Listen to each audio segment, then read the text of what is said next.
Una teoría del todo, el llamado de Stephen Hawking, desde una perspectiva filosófica. Un ensayo de Óscar Javier Pérez Lora. Resumen. En uno de sus libros de divulgación, Stephen Hawking aboga por la participación de los filósofos en la elaboración de una teoría del todo. El presente artículo va encaminado a reflexionar en qué condiciones podría darse tal elaboración conjunta. B. ¿Qué alcance tendría? Y C. Formarse una idea acerca de si tal colaboración fuera una condición necesaria para una teoría del todo. Palabras clave: teoría del todo, mecánica cuántica, teoría de la relatividad, Stephen Hawking, Spinoza, monismo. Introducción. Entre las cosas por lo que será recordado Albert Einstein es por su frase: creo en el Dios de Spinoza. Es claro que Einstein no se refería al Dios de la tradición judeocristiana, una divinidad que actúa bajo su propia voluntad y que se encuentra ajeno al propio mundo trascendente. El acto de la creación y todo lo que se refiera a lo natural tiene como causa última la voluntad y la trascendencia divina. El Dios de Spinoza, del que nos habla Einstein, es justo lo contrario, una divinidad que actúa de acuerdo con la necesidad y que no se encuentra separada de su creación. Deus sirve natura. Einstein trabajó durante los últimos años de su vida por encontrar una teoría definitiva que diera cuenta de todas las fuerzas de la naturaleza. Es conocida la disputa que mantuvo con Niels Bohr. Para Einstein, el principio de incertidumbre era inconcebible y las implicaciones filosóficas que esto conllevaba. Dios no juega a los dados. Bohr no tardó en responder: no le digas a Dios lo que debe hacer. Esta anécdota expresa una profunda cuestión filosófica que va más allá de los instrumentos propios de la física. La polémica sobre los dos físicos trata de los fundamentos últimos de lo que llamamos realidad. Ambos presentan una idea opuesta entre sí. Por un lado, el determinismo y la causalidad, y por el otro, la incertidumbre y la indeterminación. Tienen, no obstante, un punto en común. En ambos están presentes el concepto de Dios. Podemos afirmar que la posición de Bohr es más prudente. Si queremos conocer las leyes fundamentales de la naturaleza, debemos partir del reconocimiento de nuestra propia ignorancia. La disputa entre Einstein y Bohr ha evolucionado hasta nuestros días en el intento por encontrar una teoría que abarque tanto el mundo relativista como el mundo cuántico. En este panorama importa considerar los trabajos en física teórica de Stephen Hawking, en tanto que físico realiza un llamado a los filósofos para la construcción de una teoría del todo. Reconoce que debemos ir más allá de la teoría física y de la formulación matemática de esta. ¿En qué consiste este llamado? ¿Tiene sentido o fue un comentario suelto sin mayor trascendencia? Actualmente Hay varias teorías candidatas que brindan una comprensión global del universo. Entre las más conocidas se encuentran la teoría de cuerdas y la gravedad cuántica de bucles. Si bien son teorías con una fuerte base matemática, su corroboración empírica se encuentra lejos de ser posible. En la teoría de cuerdas, por ejemplo, se asume una existencia de cuerdas o filamentos diminutos cuya vibración define la propiedad física de las partículas subatómicas. Esta cuerda hipotética sería, sin embargo, tan pequeña que los actuales instrumentos de medición son incapaces de captarla. El futuro tampoco se ve factible desarrollar una tecnología que sea capaz de detectar tales entidades. A esta situación ha llevado a algunos físicos a cuestionar la cientificidad de estas teorías. Sugieren incluso que son más una especulación filosófica que una idea física. Si bien puede parecer un comentario despectivo a estas teorías, prueba que la especulación filosófica es necesaria para seguir adelante en la empresa de una teoría del todo. Nos encontramos ante una situación análoga a aquella que los filósofos griegos naturalistas como Epicuro, Heráclito, Parménides, Tales de Mileto, Leucipo, Demócrito, quienes son instrumentos de observación, especularon de forma rigurosa acerca del fundamento de lo real. Si bien llegaron a un punto muerto debido a las evidentes limitaciones de su época, sentaron las bases de la ciencia posterior. Algunos físicos de corte conservador y cientificista bien podrían oponerse a esta especulación, pero gracias a ella, la ciencia ha logrado avances en su historia. El presente artículo tiene como propósito explicitar los supuestos filosóficos que están detrás de la búsqueda de una teoría fundamental de la naturaleza.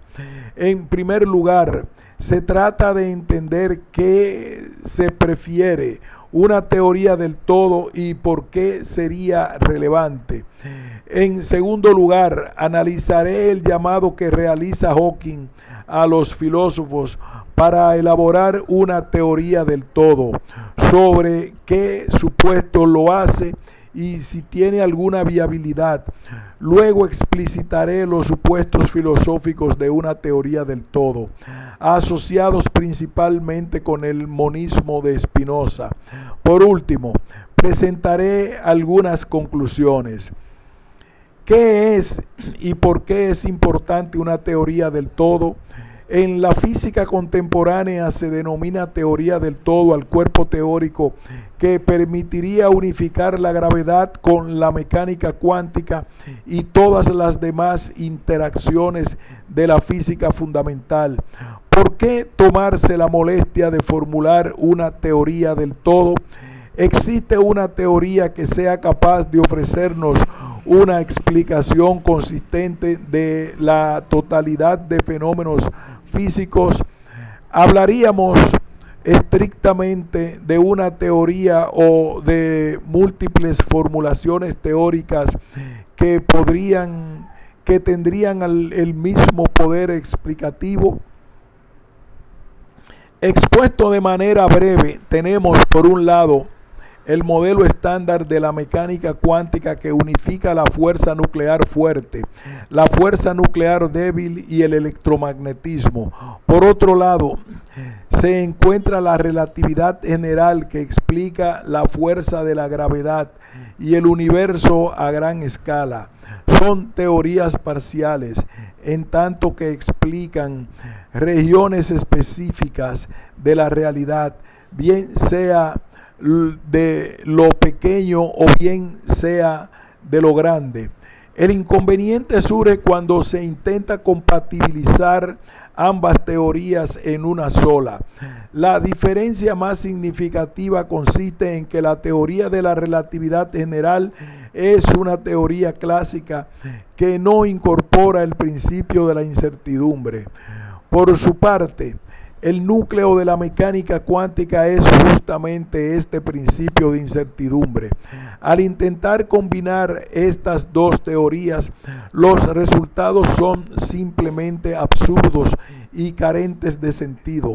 Por ejemplo, los agujeros negros ya no serían negros, el universo sería infinitamente pequeño o la probabilidad para el proceso determinado de la mecánica cuántica sería infinito. Según sea el fenómeno de estudio, se utiliza o bien la mecánica cuántica o bien la relatividad general sin ningún inconveniente. Podría argumentarse que si bien no son compatibles, cada una tiene un ámbito de aplicación tan bien diferenciado que no es necesaria una nueva teoría que las abarque.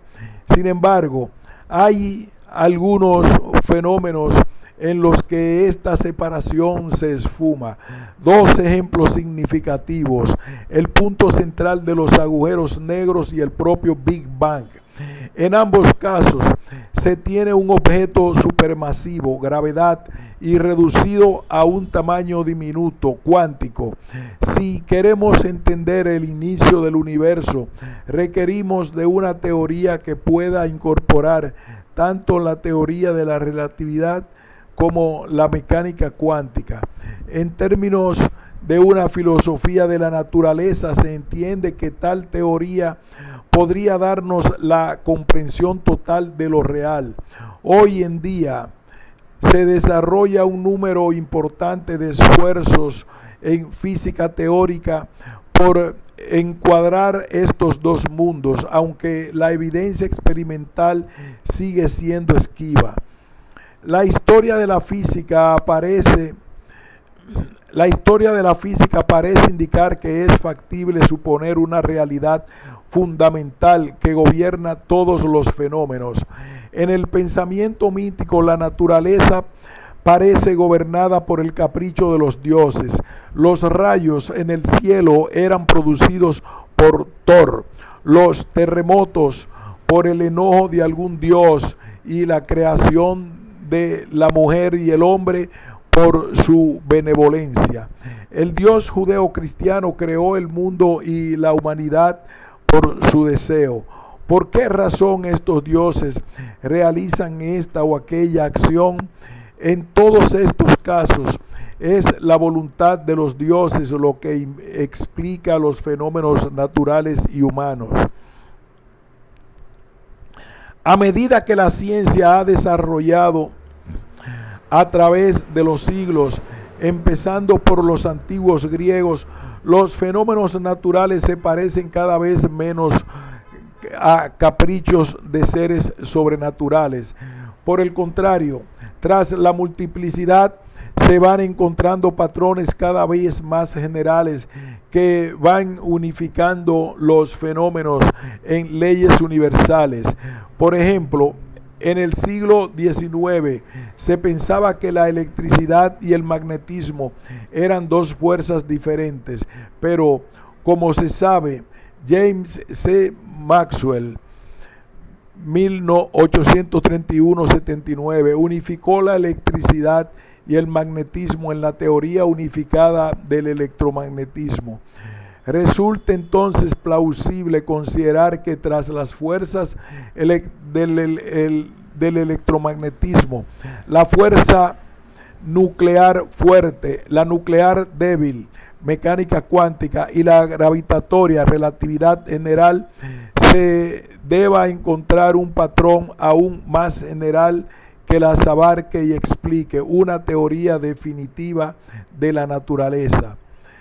Esta creencia en la simplicidad y unidad últimas que hay tras las reglas que constriñen el universo, nos lleva a esperar que exista una única pauta invariable detrás de las apariencias. Bajo condiciones diferentes, esta única pauta cristalizará en pautas superficialmente distintas que se manifiestan como las 4 fuerzas independientes que gobiernan al mundo circundante. Poco a poco se ha llegado a clarificar el funcionamiento probable de esta pauta. Ciencia y filosofía en el llamado de Hawking. Además de ser uno de los científicos más importantes del siglo XX y quizá de la historia de la física, según algunos observadores, Stephen Hawking fue un prolífico divulgador de la ciencia. Entre sus obras más conocidas se encuentra Breve Historia del Tiempo, del Big Bang a los agujeros negros, el universo en una cáscara de nuez y la teoría del todo, el origen y el destino del universo. En esta última obra realiza el siguiente llamado justo al final. Hasta ahora, la mayoría de los científicos han estado tan ocupados en el desarrollo de nuevas teorías que describen lo que el universo que no. Hasta ahora, la mayoría de los científicos han estado tan ocupados con el desarrollo de nuevas teorías que describen lo que es el universo, que no se han planteado la cuestión de por qué. Por el contrario, las personas cuya ocupación es preguntar por qué, los filósofos no han sido capaces de mantenerse al tanto del avance de las teorías científicas. En el siglo XVIII, los filósofos consideraban que todo el conocimiento humano, incluyendo la ciencia, era su campo. Discutían cuestiones tales como: ¿tuvo el universo un principio? Sin embargo, en los siglos XIX y XX, la ciencia se hizo demasiado técnica y matemática para los filósofos o cualquier otros, salvo unos pocos especialistas. Los filósofos redujeron tanto el alcance de sus investigaciones que Wittgenstein, el más famoso filósofo de este siglo, dijo: la única tarea que queda para la filosofía es el análisis del lenguaje. Qué retroceso desde la gran tradición de la filosofía de Aristóteles a la de Kant. Sin embargo, si descubrimos una teoría completa, debería en su momento ser comprensible en sus líneas generales para todos, no solo por unos pocos científicos. Entonces, todos seremos capaces de tomar parte en la discusión porque el universo existe. Entonces todos seremos capaces de tomar parte en la discusión de por qué el universo existe. Si encontramos la respuesta a ello, sería el triunfo definitivo de la razón humana, pues entonces conoceríamos la mente de Dios. Nuestra primera tarea es comprender cabalmente la anterior cita de Hawking. Varios temas se entrecruzan: ciencia, filosofía y sus correlatos con el científico y el filósofo. Asimismo, la pregunta fundamental es por qué el universo existe y la capacidad de la razón humana por entenderlo. En otras palabras, la pregunta de Leibniz, ¿por qué hay algo en lugar de nada? Hasta el siglo XVIII se concebía el conocimiento de manera global y armónica.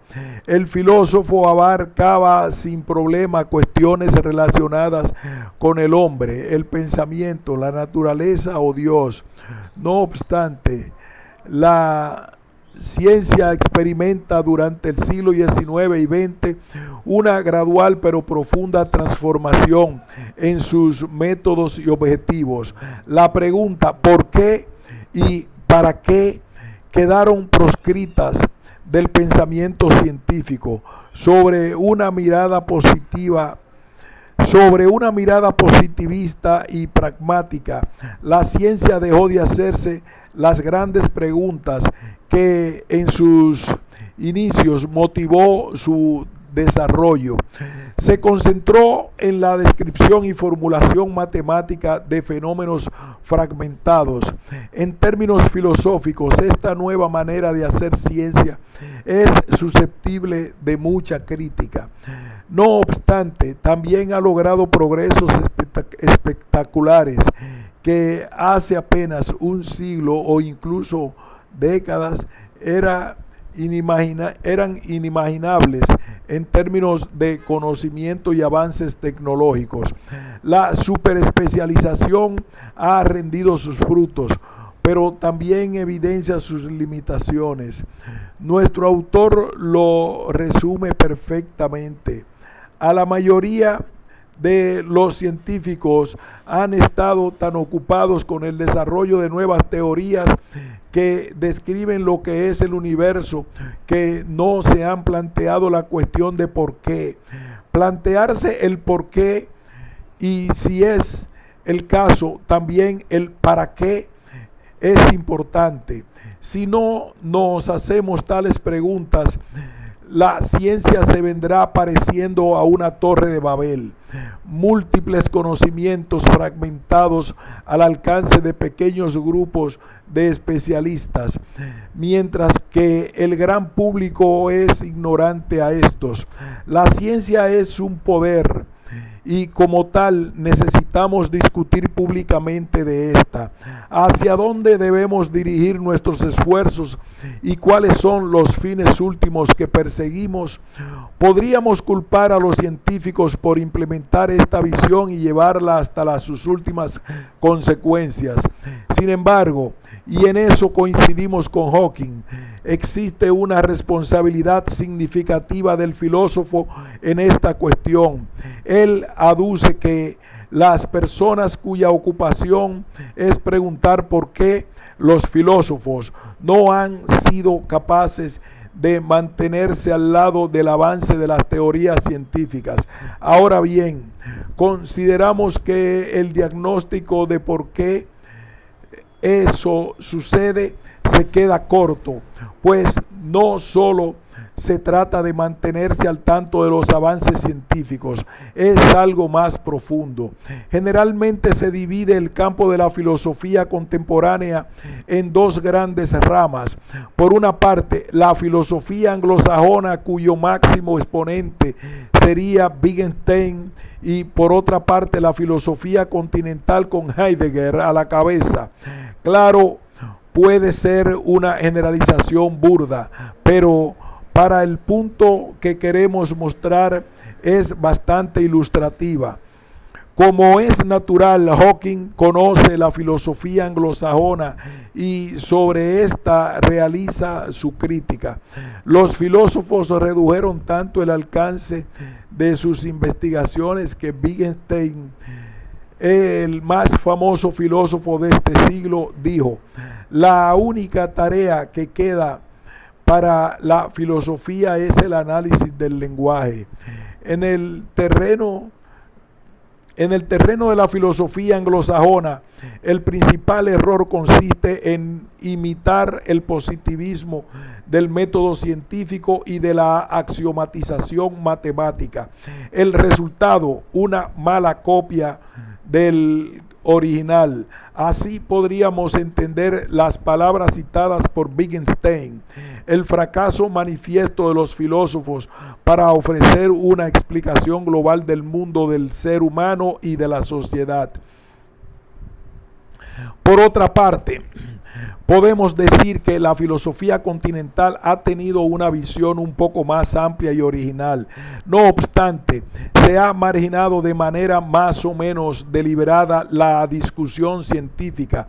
Heidegger plantea con total claridad que la ciencia no piensa. Si bien es una crítica en línea con lo que hemos planteado, tiene a su vez un efecto negativo en hacer el plantear una distinción tan radical entre ciencia y filosofía. Pero más allá de las diferencias entre filosofía anglosajona y continental, lo cierto es que parece que cada vez que hay más comentadores de la historia de la filosofía que filósofos. Es evidente que la tradición filosófica juega un rol fundamental en la formación filosófica. No obstante, en términos prácticos, la filosofía académica se ha centrado en el comentario de algún filósofo de renombre, así como de lo que otros dijeron de ese filósofo y de lo que otros dijeron de esos otros que dijeron de ese filósofo. Al final, la filosofía se constituye en un entramado de referencias que se reflejan de los problemas genuinamente filosóficos. Entre estos problemas genuinamente filosóficos se encuentra el por qué hay algo más bien que nada. Los filósofos se han limitado a realizar comentarios de los comentarios que dieron filósofos del pasado al respecto, pero pocos se han preocupado por un abordaje serio de la física o de la cosmología actual para el desarrollo de sus investigaciones. La tarea del filósofo es preguntarse el porqué de las cosas y ofrecer una visión de conjunto. No podemos dejar esta tarea exclusivamente a los físicos.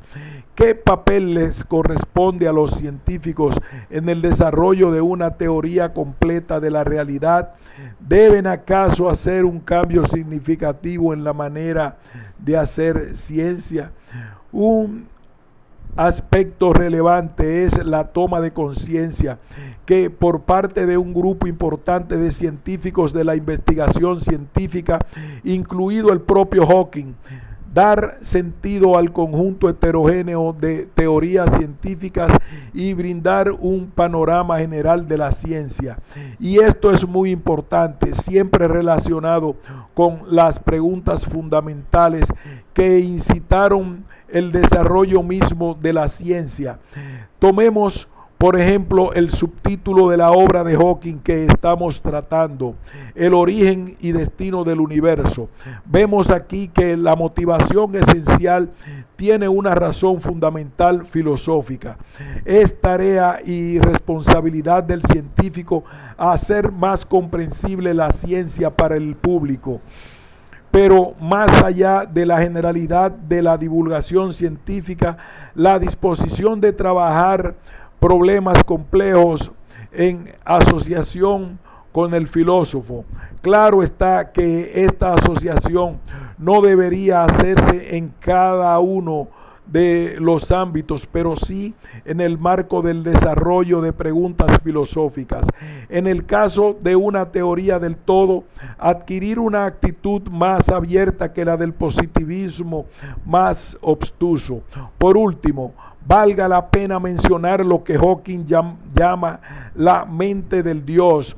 El uso que da al término es metafórico y expresa que si damos con una teoría definitiva de la naturaleza, conoceríamos la razón del por qué el universo existe y cuál es nuestro lugar en este. Ahora bien, el uso del término implica de por sí una postura filosófica que desarrollaremos con más detalle en la siguiente sección.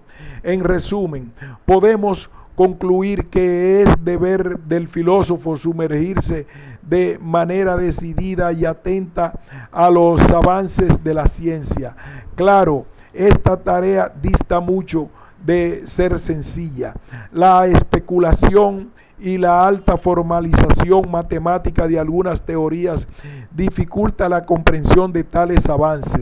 No obstante, es un esfuerzo que dará sus frutos, pues el problema filosófico que nos atañe lo exige.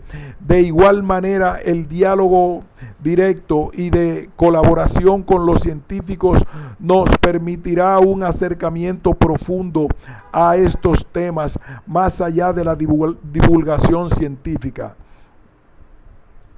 Supuestos filosóficos detrás de una teoría del todo.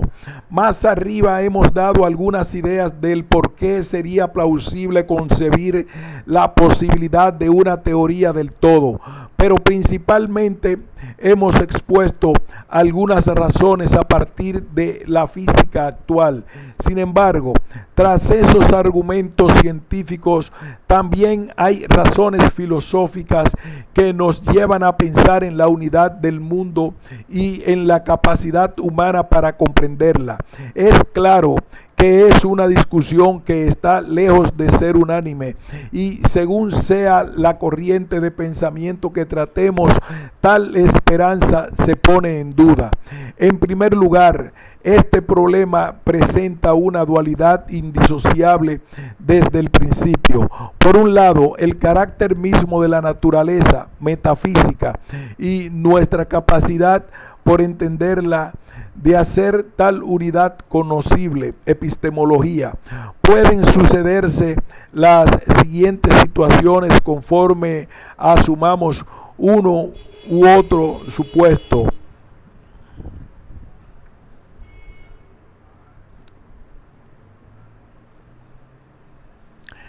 Cada una de estas 4 casillas representa una concepción propia de la ciencia, y en solo una de ellas es posible una teoría del todo. Esto evidencia que ir tras la construcción de una teoría definitiva de la naturaleza implica una apuesta filosófica. Así, también tendríamos que relativizar el llamado que hace Hawking a los filósofos y nuestra crítica a la filosofía de la sección anterior. Por supuesto, también es posible que desde la filosofía se desestime la posibilidad de una teoría del todo. Si asumimos el segundo cuadrante, nos acercaríamos a la posición positivista que ha dominado la ciencia en los últimos siglos. Por su parte, el tercer cuadrante lo podríamos relacionar con el anarquismo epistemológico de Paul Feyerabend. El último cuadrante adquiere una posición más cautelosa frente a la ciencia y exigirá una demarcación estricta con la metafísica, como bien lo enuncia Karl Popper, y el falsacionismo. Ahora bien, seguimos pensando que existen buenas razones filosóficas para descartarnos por el primer cuadrante. Como es natural, estas razones se dividirán en pensar la unidad del mundo y en el entendimiento que podamos llegar a tener de esa unidad frente a la primera cuestión. Valga recuperar la idea de substancia en Spinoza. La substancia, entiendo aquello que es en sí y concibe por sí, esto es, aquello cuyo concepto para formarse no precisa de otra cosa. Definición 3, parte primera de la ética. Más adelante, en una proposición segunda, afirma: 2 sustancias que tienen atributos distintos no tienen nada en común entre sí. Como el propio Spinoza lo expresa, esta proposición que sigue de la definición misma de substancia. Así, la substancia describe la totalidad como aquello autocontenido, pues si 2 cosas tienen algo en común, se sigue necesariamente que se pertenecen a una misma substancia que las agrupa. En otras palabras, entre 2 sustancias no puede haber una relación de causalidad. Proposición séptima. La naturaleza de una sustancia pertenece a la naturaleza de una sustancia pertenece el existir. Demostración: una sustancia no puede ser producida por otra cosa. Por el corolario de la proposición anterior, será por tanto causa de sí, es decir, por la definición 1, que su esencia implica necesariamente la existencia, o sea, que a su naturaleza pertenece el existir. Nos aventuramos en este punto a decir que una teoría del todo busca explicar en última instancia la causa de sí de la naturaleza o de Dios, entendida como totalidad indivisible. Como ya habíamos mencionado anteriormente, podría considerarse que la mecánica cuántica y la teoría de la relatividad nos evidencian dos realidades diferentes y excluyentes entre sí. Sin embargo, esta idea de dos mundos coexistiendo sería en el pensamiento de Spinoza algo imposible de concebir racionalmente. No puede verdaderamente concebirse ningún atributo de una sustancia del que se siga que esa sustancia puede ser dividida. Por atributo, entiéndase aquello que es percibido por el entendimiento como esencia de la substancia. Se sigue de lo anterior que Dios es causa inmanente, pero no transitiva de todo cuanto existe. Se sigue del anterior enunciado que toda causa es explicada de manera interna a la naturaleza, sin el concurso de cualquier tipo de entidad ajena a la substancia misma. Este es un supuesto filosófico fuerte en la formulación de una teoría del todo. Si todo lo que existe es causa inmanente de la naturaleza, es la propia naturaleza la que dicta las normas para su comprensión. En otras palabras, si asumimos algún tipo de entidad ajena a la naturaleza, entonces no tiene sentido una teoría del todo. Habrá causas que jamás podremos determinar, incluyendo si fue el acto voluntario de algún ser que es ajeno a las reglas de nuestro universo. Ahora bien, una vez determinada por necesidad la unidad de la totalidad, resta por indagar si somos capaces de conocer aquella unidad y plasmarla en una teoría definitiva de la naturaleza, siguiendo con la línea de pensamiento del filósofo sefardita.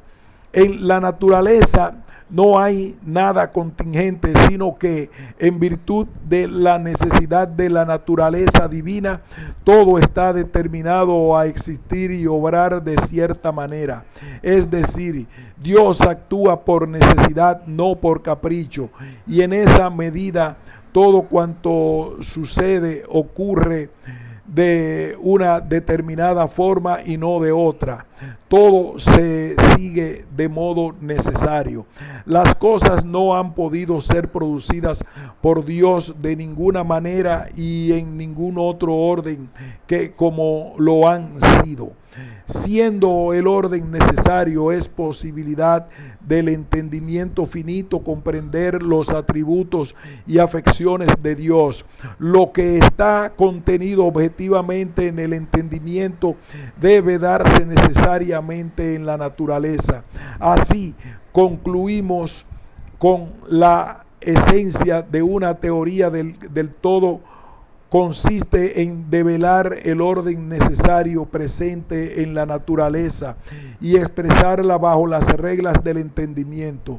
Por tanto, hablaremos de la teoría del todo en tanto que solo hay un orden necesario.